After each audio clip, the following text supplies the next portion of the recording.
College football sickos, 58 days. So we got Farmageddon going down in Ireland, Kansas State, Iowa State. But before we get to that, man, we got some college football to talk about. It is Thursday, June 26, 2025. Last one on the face of the planet. A little bit later in the show, you're going to want to stick around here. If you cut out early from the hard count, typically I would recommend you to, one, never do that. But two, definitely don't do that today because we got Caden Smith jumping on the show a little bit later to talk some CFB 26, and the goatee is worth sticking around for. I'll tell you all that right now.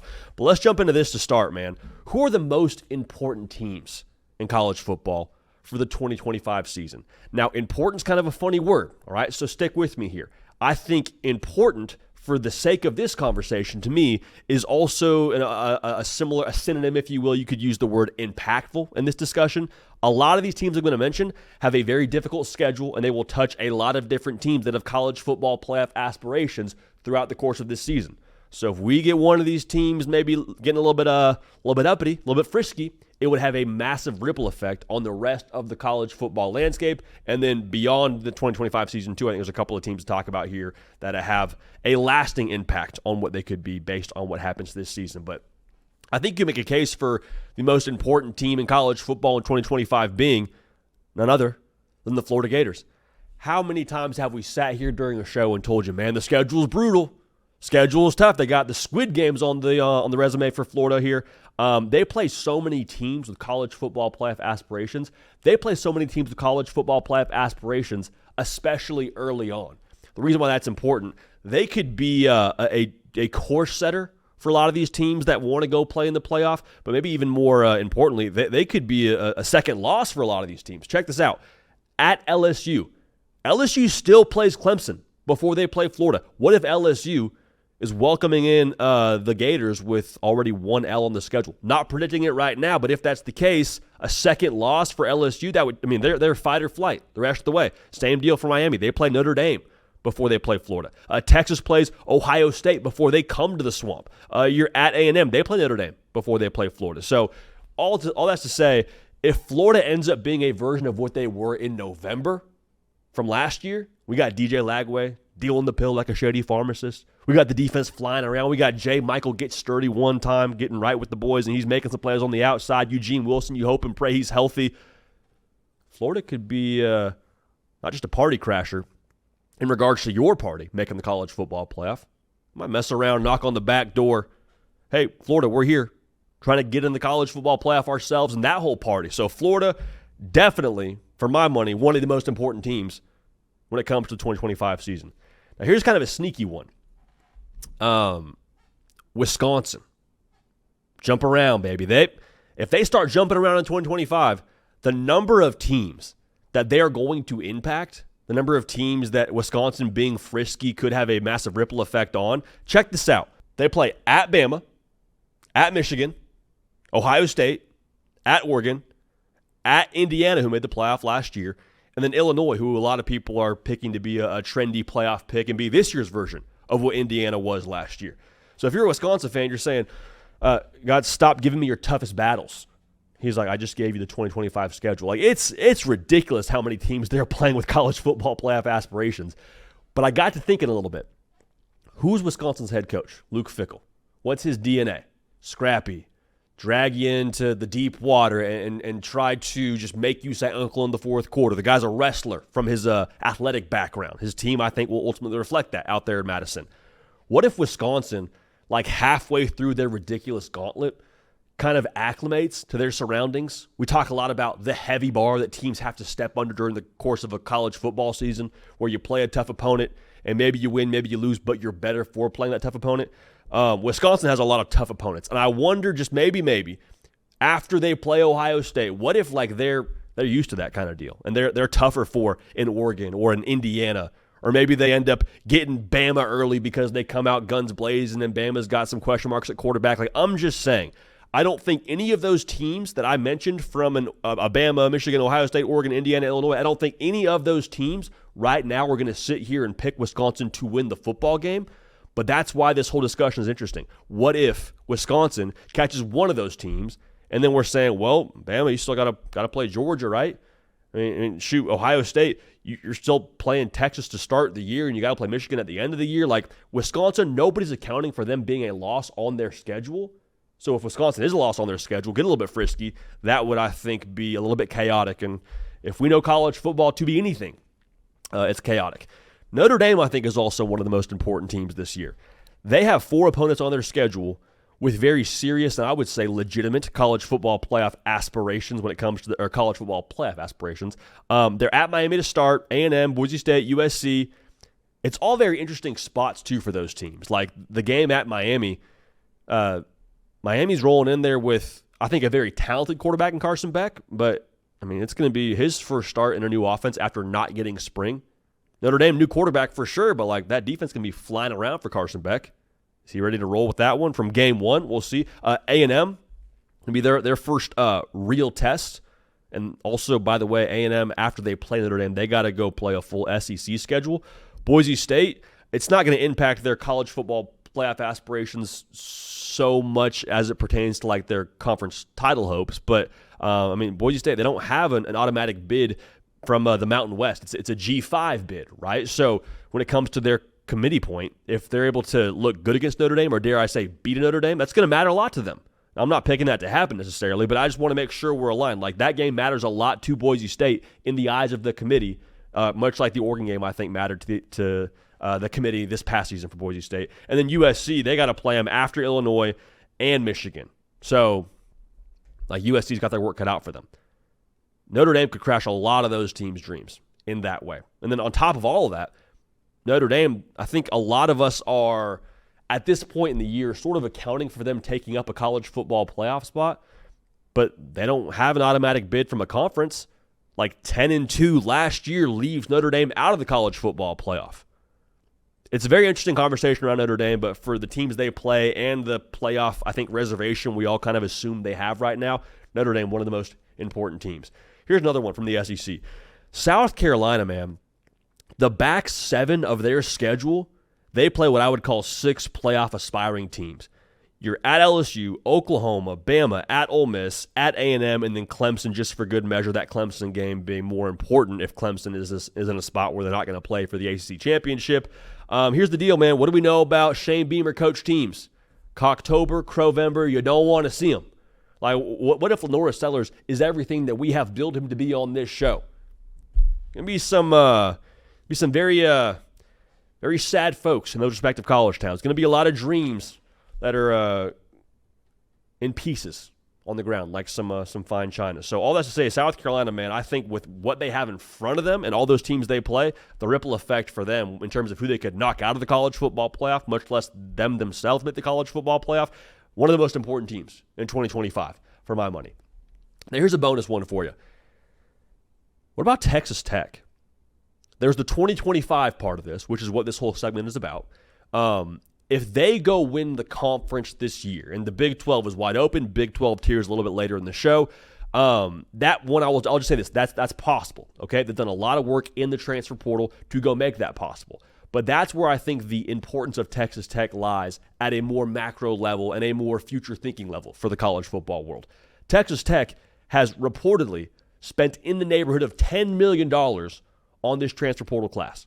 So if they go boss up real quick, win the Big 12, you know how many people across, not just the Big 12, but all of college football will see what they did as a blueprint and say, okay, well, if that's what it costs to go get a conference title-winning portal class, like, okay, all in. The good schools, the schools that care enough will go do things like that. So Texas Tech, I think, has a chance to just create an eye-opening kind of effect for the rest of college football if they go win the Big 12. And that way, I say they're one of the most important teams for 2025. So get at me on the socials, Instagram, Twitter, at JD PicKell. Let me know who you think the most important teams are here ahead of the 2025 season. Now, one of the most important games for Alabama is going to be that first one. Going to Tallahassee, playing Tommy Castellanos in the Knolls, and it was well documented. Thomas Castellanos sat down this past week with Pete Nakos and pretty much talked his cash, man. And one of the things he said was, I don't see how they can stop me. Nick Saban's not there to save them. And as a college football fan, you kind of sit back and say, all right, it's a good amount of bravado for a quarterback that, was benched last year at Boston College, whether it was on him, whether it was on Bill O'Brien. I think Thomas Castellanos is a good player, but I think the Alabama side of what he said in terms of what it could mean or what it could be for that football team, that's where this, I think, gets really intriguing if you're in Tuscaloosa or Alabama fan. We'll talk about it right now, but first things first, if you're an Alabama fan and want more college football content around your Crimson Tide, make sure you're subscribed. Doesn't cost you anything. We talk ball all year round. We're college football sickos watching full game reruns during the month of June and pretty much all year round whenever they don't actually have it live on TV. So bottom line, if you love college football, make sure you're subscribed. We appreciate y'all in advance for that. So I had a couple of thoughts around Thomas Castellanos and what he said, and all those are on the YouTube channel already, so go check those out as it pertains to the Florida State side. But as the dust kind of settles, on my drive in this morning, I started thinking more about, well, what is Thomas Castellanos' comments about Alabama, and they can't stop me, and Saban's not there to save them, what does that actually mean for Alabama? Because there's two sides of every trash talk, right? The giver and the receiver. I think that Thomas Castellanos talking his cash around Alabama in that game to start the year, that gave Kalen DeBoer the ultimate gift, man. Like, what Thomas Castellanos gave to Alabama and Kalen DeBoer was the guarantee that there will be zero complacency when that game kicks off, not in primetime, bet, for Alabama and Florida State. Because that's kind of what got Alabama last year, wasn't it? And I know a lot of it was the changing of the guard from Saban to DeBoer, and you're trying to, solidify your way of doing things, your culture. I get all that, but like Alabama, they didn't lose to Oklahoma because they were more talented. They didn't lose to Diego Pavia because Vandy was more talented. They lost because they were complacent. They lost because they did not show up ready to roll, bro. And so if you subtract both those losses from Alabama's schedule, 11-1 in the college football playoff, I mean, like, that's what it is, right? And so Thomas Castellanos talking how he's talking about that game week 1, if there was even an inkling of the Alabama locker room saying, well, it was Florida State. Well, they won 2 games last year. Well, their quarterback's not over 6 foot, which is not a bad thing, by the way. 5'11", stand up. It's not there anymore. It's not there because you saw guys liking the social posts that were aggregating Thomas Castellanos and his quote. You saw guys I don't know if there's anybody commenting about it, but there was definitely, I would have to say, some commentary going on within the locker room. But, hey, you see what Castellanos said? All right, we're going to have something for him.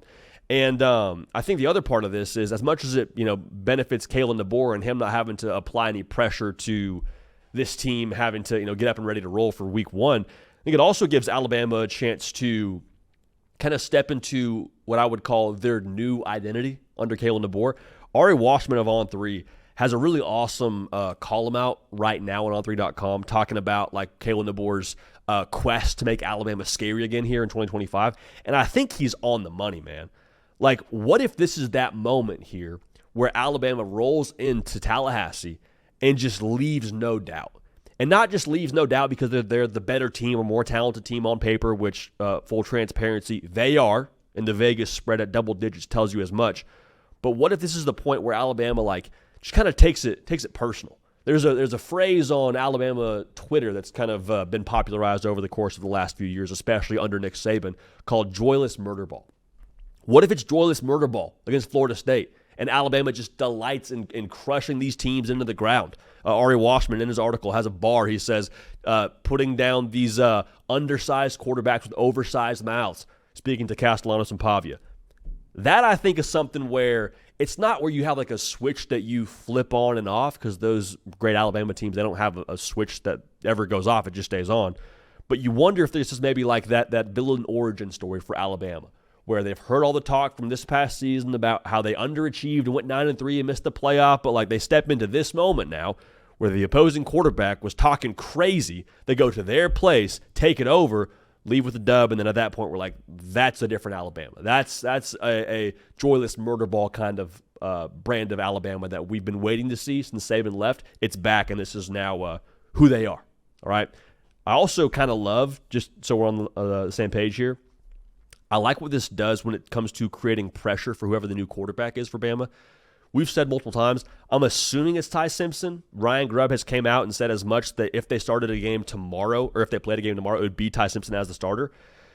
This kind of a quote probably creates some extra emotion for your football team, probably creates some extra emotion for your quarterback walking into a game now where you're on the road and everybody on your side of the locker room should be trying to get after the opposition at a more intense level than they even were before. But what have we seen from the great quarterbacks at Alabama over the course of the last few years? They're able to manage emotions, not just themselves, but manage their football team's emotions. So it's going to be on, I'm going to use Ty Simpson here for the sake of this conversation. It's going to be on Ty Simpson to be able to walk into that stadium on game day, week one. The place is buzzing, the place is going crazy. I mean, I would hope the Florida State fan base is feeding off of Castellanos' comments as well and kind of bringing the pressure. Can you center yourself, manage that moment, calm down the offense, have everybody just kind of block out the noise, play ball, execute at a high level? That's how you apply the joyless murder ball. Leadership, I think, steps up in a moment like this. Yes, because it's a big game, but I think also because emotions are so fully charged up. Quarterback's not supposed to turn the emotions up in a spot like this. Quarterback's supposed to even everybody out, go play ball, go execute, and we're in a good spot. So the bottom line here is Castellanos just gift wrapped something for Alabama. And I told you, I love it if I'm a Florida State fan because I like the edge and we need a pulse after what last year was. But if I'm Alabama, I love it just as much because you're telling us, okay, complacency, not going to be there. Gives us a chance to step into this new identity under Kalen DeBoer and really just turn the switch on and leave it on. And also for your quarterback to be able to step into a different emotionally charged spot and do some good things. In that regard, as a leader, I'm excited to see how it all unfolds. But let me know your thoughts, man, because there's more eyeballs on that game now, for me at least, with Castellanos talking his cash. And we appreciate him doing so, man. Appreciate him doing so as a competitor and as a college football fan. I'm here for it on both sides of that thing. All right, so let's get to this now. If you have not yet left us a voicemail, go ahead and do that. Keep it under a minute if you can, just to give us some conciseness, a concise nature of your message so we can put it on the show. But give us a call, 629-888-3931. Got a call from one of you with a question about what the situation could be walking into Red River for Texas. Go ahead and listen to this. Hey, JD, this is Greg in Kingston, Oklahoma. Obviously, Oklahoma Sooner fan, calling you in reference to, like your show where you said OU is going to be 5-0 going into the Red River. I'm going to ask you to put yourself out on a limb. I'd like to know what you think about Texas. They're going to be facing Ohio State, and then, in my opinion, the top quarterback and the top offensive line in the SEC, Florida. So going into the Red River Rivalry, what do you think Texas's record is going to be, just like you forecast OU? Enjoy your show. Have a good one. Later. Appreciate you calling in. Again, 629-888-3931. I want to make sure we say this from the jump. Oklahoma's path to undefeated pre-Red River is easier than Texas's path to being undefeated ahead of that game. Oklahoma's got to play Auburn, got to play Michigan. Texas, they got to go to Ohio State to open, and you got to go to Florida the week before Oklahoma. So the reason why I stressed the week before Oklahoma, how many times we talked about a team with a big game on the horizon, and the week before they just trip up and don't take the game as seriously as they should, or they're not as locked in as they should be. The game against Florida, if I'm a Texas fan, I might highlight it even more emphatically than I do the Ohio State game. Because the Ohio State game, what makes me nervous about that spot that's so tricky, is the fact that it's Arch Manning's first start. It's on the, not first start as the guy in 2025, I should say. It's on the road. It'll be, you would hope, a pretty raucous environment in Columbus with them being their first game after the national championship win. Like, that spot in itself, from a magnitude point of view, is why it's intense. But the game at Florida is the one that I think is even more tricky. So, if they're going to be undefeated, and I'll give you my prediction here in a second, if they're going to be undefeated, what would determine that? I think there's two key factors I'm looking at. Factor number one, how much does Arch have to lean on around him? Because I've said many times, I love the way this Texas team is built, man. I love the defense. Anthony Hill, Colin Simmons, Michael Taft is back there on the back end making plays. I love that defense so much to where I don't even need a lot from Arch Manning to see Texas be a team that could compete for an SEC championship here with his first year as starting quarterback. That's how I feel about it. That's how I feel about it. Is that the reality?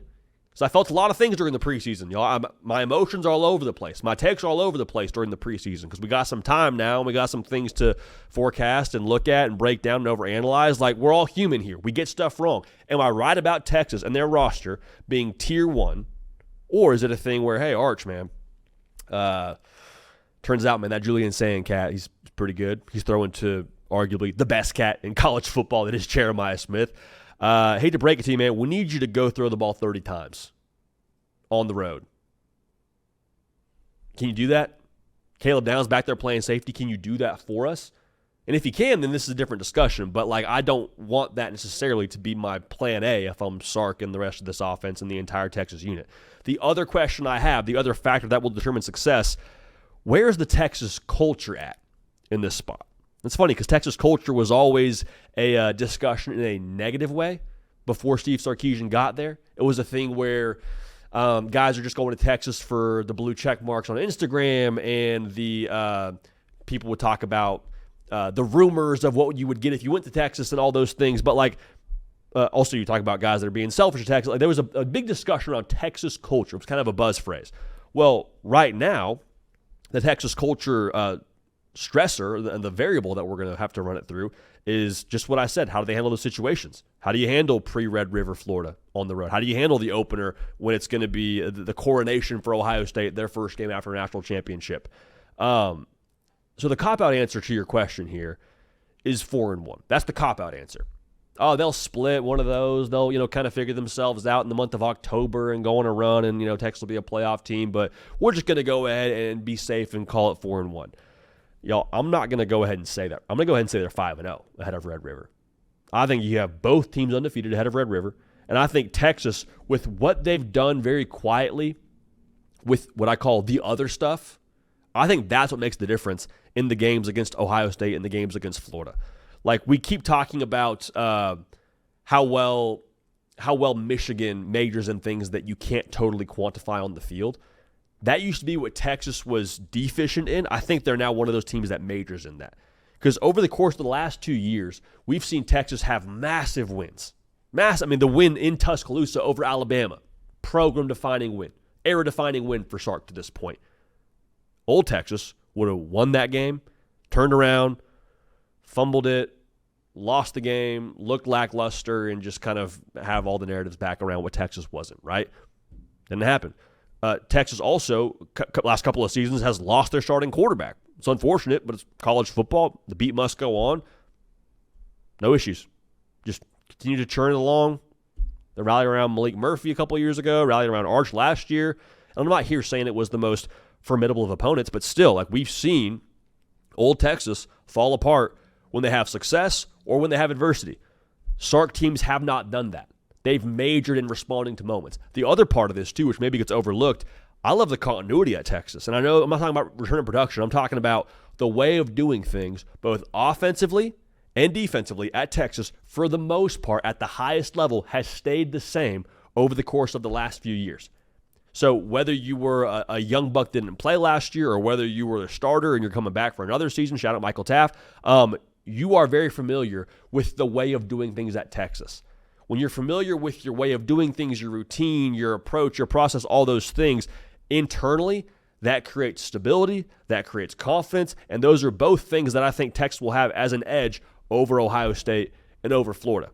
Because Florida now, as good as Florida's going to be, just as we sit here right now in the month of June, we'll reserve our right to change our pick here when it gets to that game, but in the month of June, Florida is going to be walking into that spot, if it means anything, with Texas coming to town.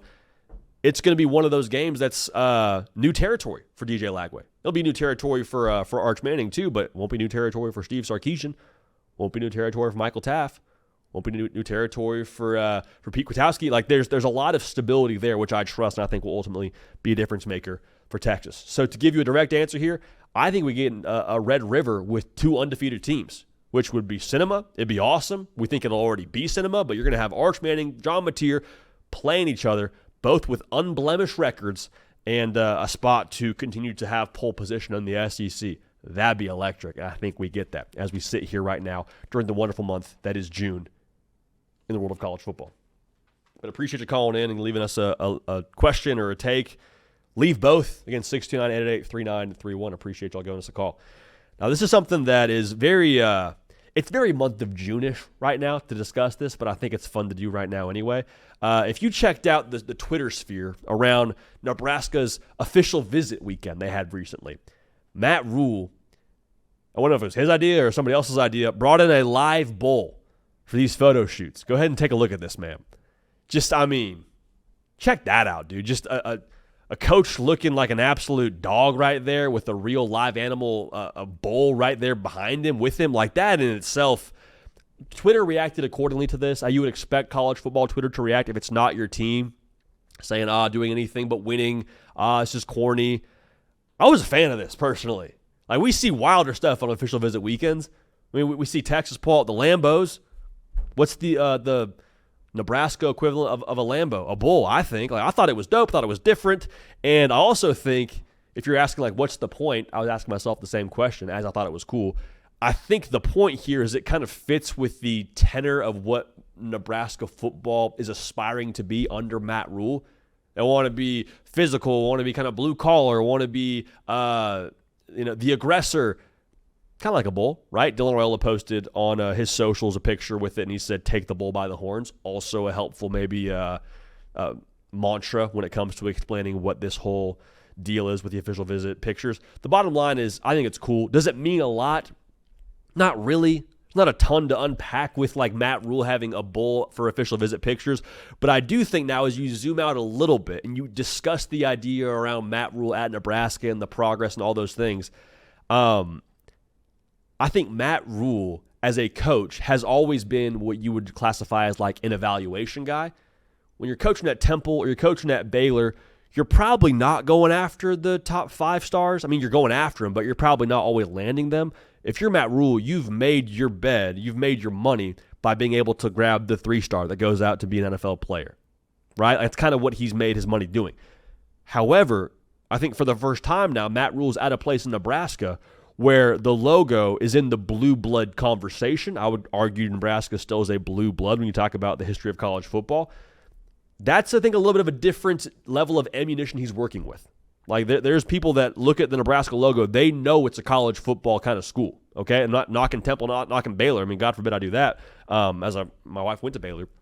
But I'm just saying, I think that itself is a bit of a different angle and different, again, ammo he's working with on the recruiting trail. Matt Rhule, to me, has always been a just get him in the room kind of guy. And I don't know if people get to see this enough around him with what he is as a coach. He's one of those individuals that I think is legitimately one of the best communicators I've ever seen in person. Like, he can talk to you, instill confidence, instill belief, get you fired up. Like you buy what Matt Rhule is selling, because I think he's one of the most real coaches in college football, just full transparency. I think that what you see is what you get. He's going to shoot you straight.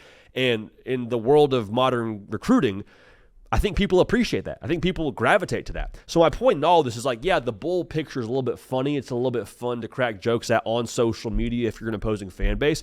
But like the juice behind Matt Rhule as a recruiter now is very different than what it was at his previous stops. That, I think, could ultimately bode tremendous dividends for Nebraska on the recruiting trail for years to come here. Because very quietly now, there's a lot in place for Nebraska. Like, the care factor in a place like that is through the roof when it comes to how much they care about their football. Brand power is there to be activated. Have as talented a quarterback as you've had for, I mean, what? We're going to go ahead and be a little bit lofty here since, what, Eric Crouch?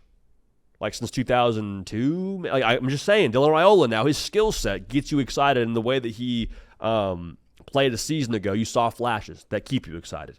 So I love seeing Matt Rhule here maybe pressing the gas a little more as a recruiter, leaning into this whole thing. And I think the mission for Nebraska isn't to have the number one class in America. Like, I'm sure it is internally. I'm not saying that can't happen. But I think when you're talking about what has to happen for Nebraska to get to where they want to go with winning the Big Ten, it's just to be in the same tier from a talent perspective as your opponents with the big dogs, Ohio State, Michigan, Penn State, Oregon. I'm not saying you beat them on the recruiting trail for every single commit, but I am saying when you talk about the schools that have the most talent, you mention Nebraska in that tier.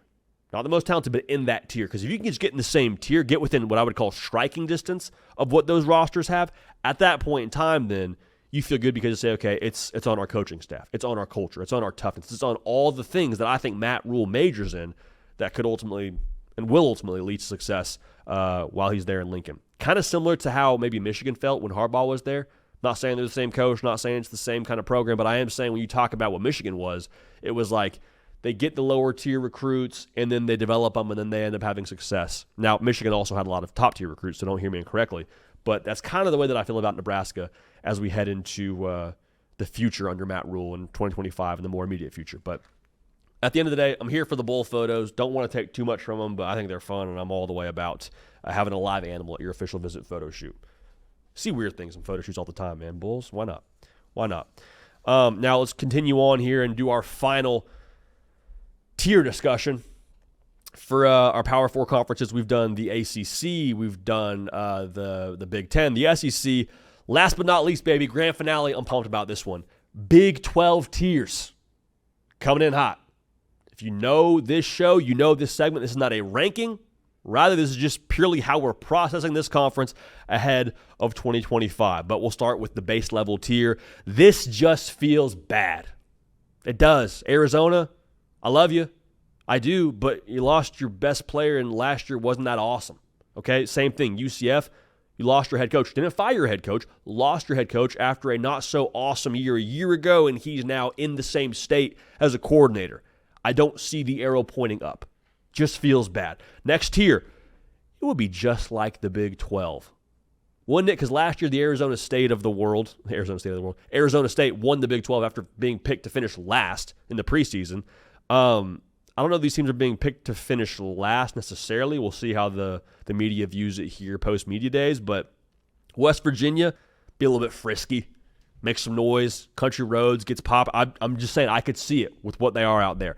Houston, Connor Wegman was a 5-star. He's back home cooking around the friends. Maybe, just maybe, you get a different level of Connor Wegman than you got at Texas A&M. Maybe the quarterback makes the difference. Cincinnati, very quietly, top 15 and returning production. Never say no to good continuity. So Cincinnati, they could definitely make some noise, but I'm not putting them up in the top tier, but it would be just like the Big 12 if one of those teams were to pop. Now, here's arguably one of my favorite tiers we've done so far during these tier segments. This tier is called Movie Death. I've made this comp a few times on different shows, but I want to reiterate it. Anytime you see somebody die, putting die in air quotes there for everyone on podcast, in a movie, they're not actually dead unless you see a body, which sounds morbid, but like take Lord of the Rings, for example. Gandalf the Grey falls off the cliff into the abyss. He's gone, right? No. Didn't see a body. He's just movie dead. Comes back, Gandalf the White, and you're off and running. The movie death to me category is Utah, Kansas, Oklahoma State. Last year wasn't great. It wasn't awesome. But I'm too much faith in every single one of those head coaches in this tier to believe they're actually just going to stay as a bottom feeder in the conference. Like Utah, that's a 1 of 1 for Kyle Whittingham. There's not going to be another year where he has that bad of a season. Devin Dampier now, or Isaac Wilson, depending on where you lean in the quarterback battle out there in Salt Lake City, plus the defense they're going to have with just Kyle Whittingham being your head coach, they're going to be in a good spot. Lance Leipold in Kansas, Jalen Daniels, maybe this is the year. All right, maybe this is the year. That's all I'll say. Oklahoma State, Mike Gundy, he's a man. He's well past 40, but I'm just like, I don't see a world where they win 3 games again. I don't see that happening. In fact, it's not going to happen. I can guarantee you right now. I mean, it hasn't happened the entirety of his career. The entirety of his career, he's pretty much been an 8+ win kind of coach. Oklahoma State, I don't see a world where they stay down. So those are the teams that people are maybe saying they're dead, they're this, they're that. No, that's a movie death. I don't see a body. I'm not saying any of those teams are out just yet. Now, this is a team that's in a tier of their own. That's Colorado. Let's not pretend like any of us actually know how to assess a Deion Sanders coached football team just yet. We don't. I wish we did. It'd be a lot easier for us on this side of the show to sound smart and talk about it in an articulate way, an intelligent way, but we don't, dude. Caden Salter, I think, is going to start for you at quarterback. I think he has a tremendous ceiling for what he could be out there in Boulder in that offense. The weapons they have, I think, are maybe less known, but still some dogs on the perimeter. The defense in the secondary, you would think, as long as Deion Sanders is there, will continue to ascend. A tier of their own. Let's not pretend we know what Colorado is, because we don't. And also the way that they are approaching the transfer portal, the way they're not approaching the transfer portal, I should say, they feel better about their roster. No Shador, no Travis. That's not ideal, but I don't think it's a coincidence now that they're not trying to add more talent as heavily as they were in previous years. Why? Because you feel good about your talent at home. I've got a feeling. That's the next tier I want to unpack together. Kind of like the Black Eyed Peas song. Just got a feeling. right? Some of it I can explain, some of it I can't.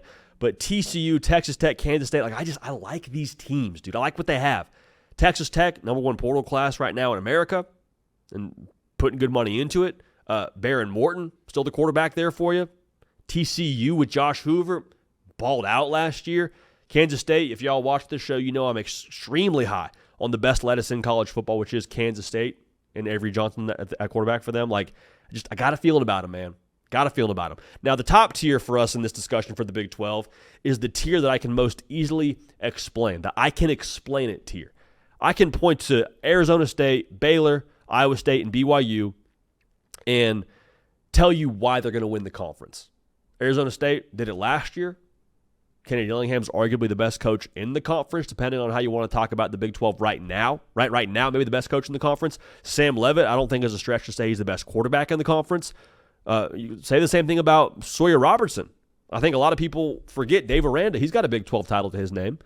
Sawyer Robertson, he lit it up last year with a top 10 QBR in America, bringing back 70% of that production on offense last year that scored over 30 a game. Baylor could be frisky. I can explain them being a team that wins the whole conference. Iowa State, two names, Rocco Becht, Matt Campbell. We move on. Kalani and BYU, they're going to be feisty every single year. I can explain those teams. All good rosters, all well coached, all should be solid at quarterback. So to recap it for us here, the Big 12 tiers that I see right now just feels bad for Arizona and UCF. Hate to say it. It would be very much like the Big 12 for West Virginia to pop or Houston to pop or Cincy to pop. I could see it. I don't see any of these teams staying down. I think it's a movie death. Utah, Kansas, Oklahoma State. I'm not buying it until I actually see a body. Not to be morbid, but that's kind of how movie deaths work. They're not actually gone until you see them physically no longer in the movie.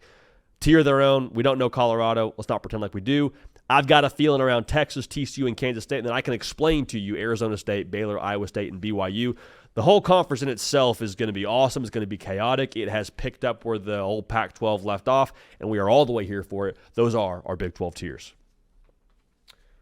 Rocking and rolling, man. Now, it's the month of June, and if you watch this show, you know we have a saying around here. June is for recruiting. That bleeds in, obviously, very heavily into July is for recruiting, but if you've been maybe a little bit out of the loop, here's a little crash course on some of the most recent big-time commitments in the world of college football. I'll start with this. Joey O'Brien to Notre Dame. Big-time safety for them. 6'4", 180, great range.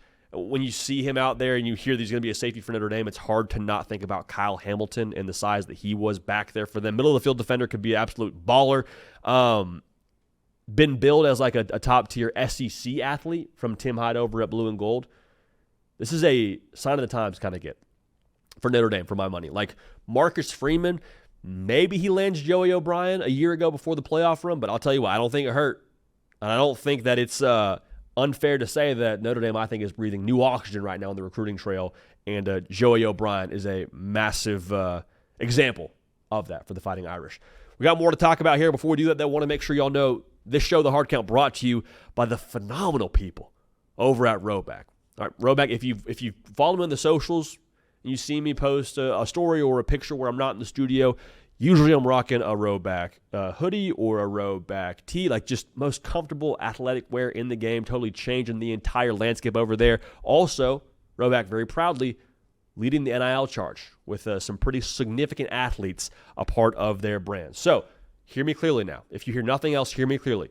Use code JD, those two letters, JD, no periods, at roback.com for a generous 20% off for all new customers. Right? 20% off all new customers, code JD. All right, that's RHOBACK.com. Roback, man, taking care of us, taking care of y'all, and we appreciate them bringing y'all the show today. So go ahead and use that code. Vance Spafford is a 4-star wide receiver, top 100 player, committed to Georgia at the end of last year. And just recently, Mario Cristobal and company pulling out the old spatula and flipping my guy to the Canes. All right, now this is a dude with some absolute speed. All right, rumored to be in the 4.3 range per his own social media, per his Twitter bio. The bottom line, though, the guy's fast. He's out of Southern California.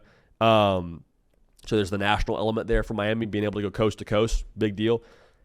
But I love what he's going to be for the Shannon Dawson offense. I mean, what do we know about Shannon Dawson and how he wants to play football? They want to throw the ball down the field. A lot easier to throw the ball down the field when you have a guy that can absolutely cook. That is Vance Spafford. At a big picture level, I think this is the kind of win for Miami that they need to continue to stack. Like, you get a win over Georgia on the recruiting trail, take something that they want, usually it's a good sign for the direction of your roster. And the roster's headed in a tremendous spot for Mario Cristobal, but like as they keep stacking commitments like this, stacking positive classes, I really think it's a matter of, if not win, Miami is breathing that top-tier air in college football if they keep this kind of trend. Yesterday, via the Pat McAfee show, man, 5-star quarterback, also out of California, Rider Lions, committing to BYU. BYU, not Oregon, not USC, not your other team that's competing for a college football playoff spot, BYU. And everyone's very quick to say, Brigham Young money is good, huh? Good for them. Yeah, good for them. If it is NIL, good for them.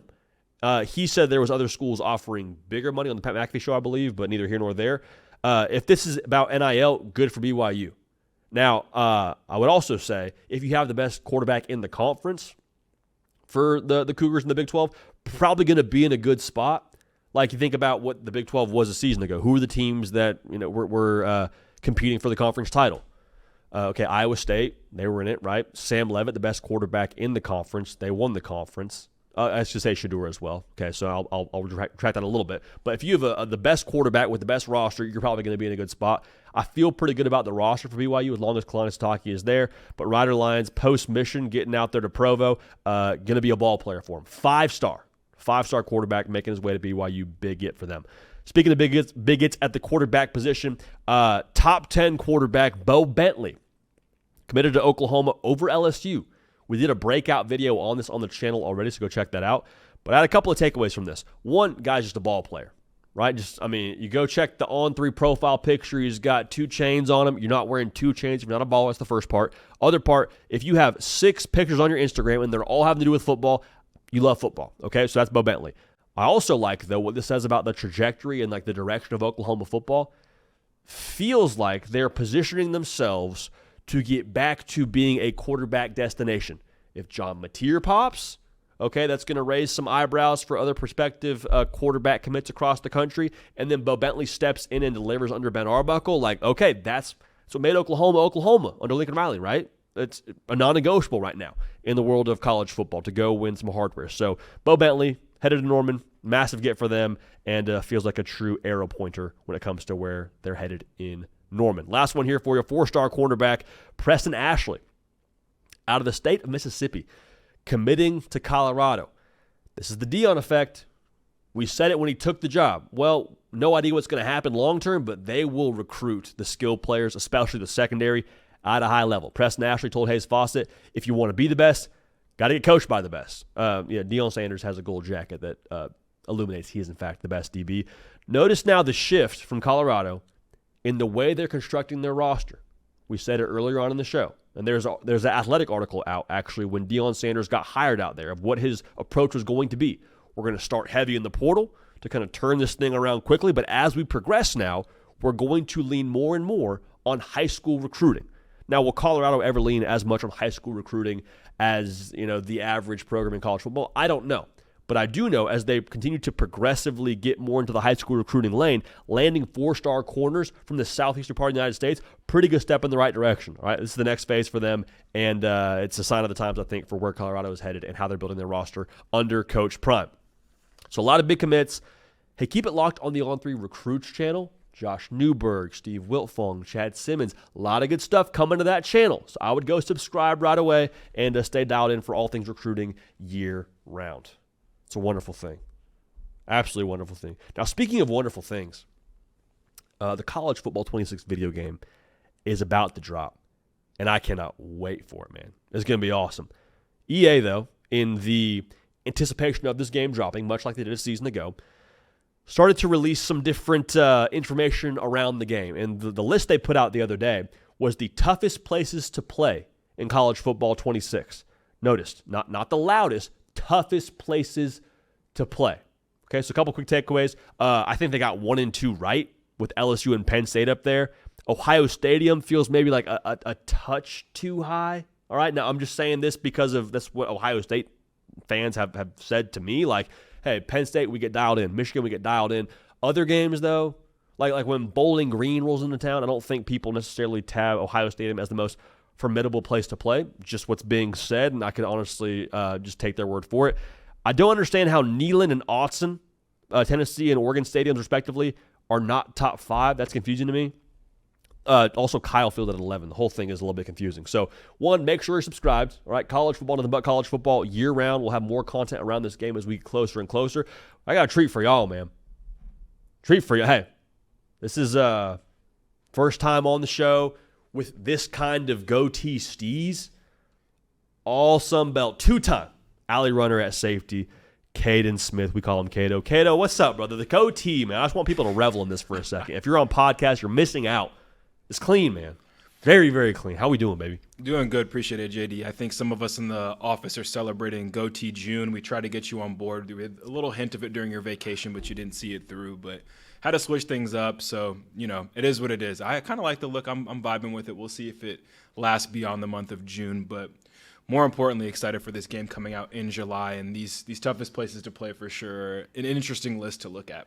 It's gonna blast the algorithm, bro. And also, I couldn't go goatee June when you're rocking that, bro. Just full transparency. But there's a lot to unpack. We say this like anytime you make a list, you've already lost because people are going to tell you how ridiculous your list is. Shout out Big Game Boomer for just pushing through for the rest of college football Twitter for a long time doing that. But the Swamp at 7. Jordan Hare, not even in the top 10 for Auburn. There's a lot of just eyebrow-raising stuff to me, dude. Like, there's a couple of venues that I feel like the reputation precedes them to where I don't know what this is all based off of for EA. Like, Loudest, sure, but, you've played at 2 of these top 5, dude, between Beaver Stadium and Sanford Stadium. Like, any objections, any takes here on how this whole thing came together? What were your big notes? Yeah, I think before getting into those 2 stadiums specifically in my experience there, I think you touched to the most important part of this, which is, are we valuing, what is the metric that gets to this point? Is it how loud a stadium is? Do we have people in EA coming in and listening to the decibel level? Are we seeing how sold out these stadiums are? Are we looking at the results? Because the reputation, like you mentioned, does precede itself with some of these stadiums. I looked back and actually saw what they released last year before the season versus compared to this season, and there's some staggering stuff. Lane Stadium was in this top 25. Now they're not on there anymore, and that's a classic kind of any given week you're going to get a good vibe there. They had a decent record at home last year. Georgia hasn't lost a game in Sanford Stadium since 2019. So it's do you value the environment there? Same with Alabama. Alabama dropped from 2 to 5 compared to last year, and they didn't lose a home game. So it's okay, Ohio State hasn't lost to a team not named Michigan in Ohio Stadium since 2021. So it's how much are we valuing the record versus the reputation? I think there's a sweet spot to be found for sure. But overall, I think I have more of a problem, honestly, with the very bottom of the list. How does I think the rule should be if you lost 9 games, you shouldn't be on here. Stillwater, awesome environment, awesome place. You win your first 3 games of the season, Oklahoma State. You lose the last 9. I don't think you should be in the top 25. Davis Wade, more cowbell. I respect it.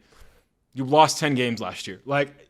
Even Carter Finley Stadium, NC State sneaks into this thing, and they beat one team at home this year that was Power 4, and that was Stanford. So, I don't get how they're getting to this point. I think the middle is kind of hairy. I think you can talk about a Neyland Stadium. I had some of my teammates that, when I redshirted at App State, played in Neyland Stadium. They said there was nothing like it. Penn State's the loudest stadium I've ever been in personally, but it's kind of back to what we were talking about before.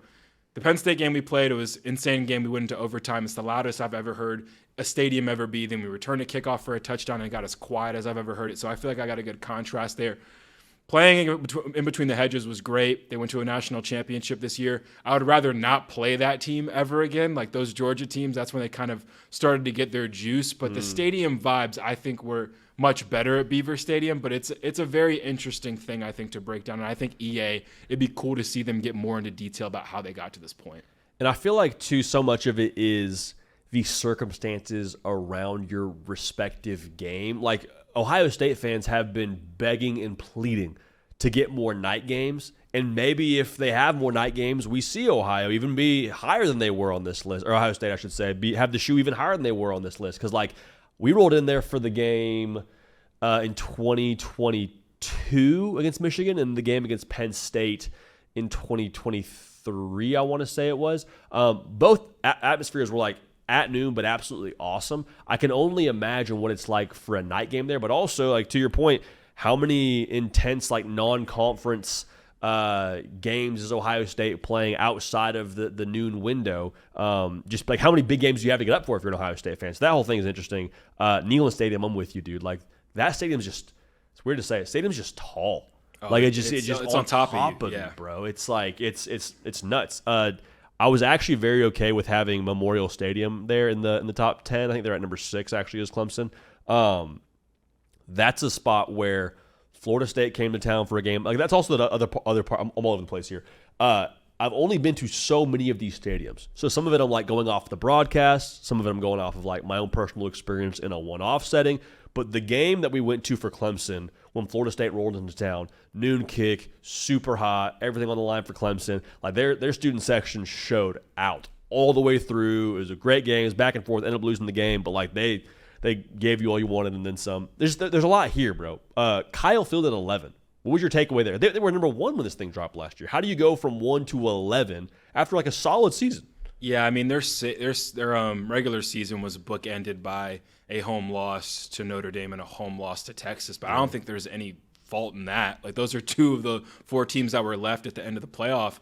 And I think you could kind of look at their season and what they did and point to specific moments where the home field advantage worked in their favor. I mean, when they were playing LSU and Marcel Reed comes in the game and they get injected with new life, and even before the game when Texas came into town, you mentioned it, we're not going to all be able to go to all of these games. Yeah, but sure. I think there are like palpable moments during this season, and I never check too much about how these rankings change throughout the season. But you mentioned Neyland Stadium too, like beating Alabama at home the way they did, that should stand out. Same with Oregon with Autzen Stadium. That Ohio State game, a key narrative in that game was the fourth quarter, how loud it was, and how Ohio State wasn't able to communicate and execute the same way they probably would have been able to when they were home. So I think them being at 9, I think they deserve more of a bump there too. So I agree. It is hard to figure out.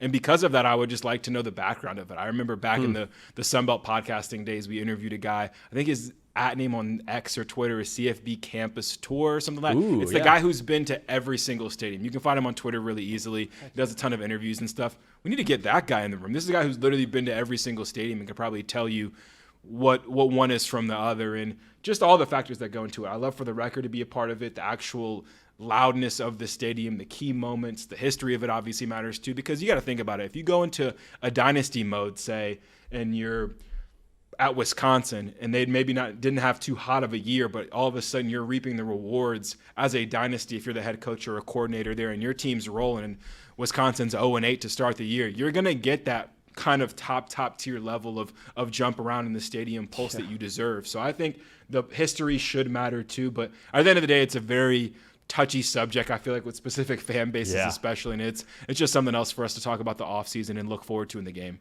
Like if we were doing a draft, we've been known to do a couple drafts on the show. If we were doing a draft of like places that you would not want to play at, I have a hard time seeing Florida in the Swamp fall all the way to number 7, and I have a hard time seeing the shoe off the board at 3, or seeing Neyland Stadium make it a little bit down to 12, or like, you know, there's a lot here where I'm curious to see, like you said, how it evolves throughout the course of the entire season. Any other thoughts on this, Cato, before we let the people go? I am excited for this game. That is my thought. That's the only thought I have. I can't wait to play in all these stadiums. A lot of new faces. We have coaches now in these stadiums as well. I can't wait to watch Dabo run down that hill. Like, I'm just pumped for this game, man. I know the dialogue with this can get a little toxic and a lot of back and forth on Twitter about this stuff, but I'm just ready for the game. Here for it, bro. I'm all the way here for it. I'm right there with you, brother. Well, we're right around the corner, man. It's going to get here very, very soon. The best goatee in sports media. I said it, Jim Rome. Nope, no shots fired, but just like the facts of the facts, man. For Caden Smith on the goatee and the 1s and 2s, for myself, JD PicKell, we appreciate y'all. We love y'all. We're going to keep this party rolling, and we will see y'all.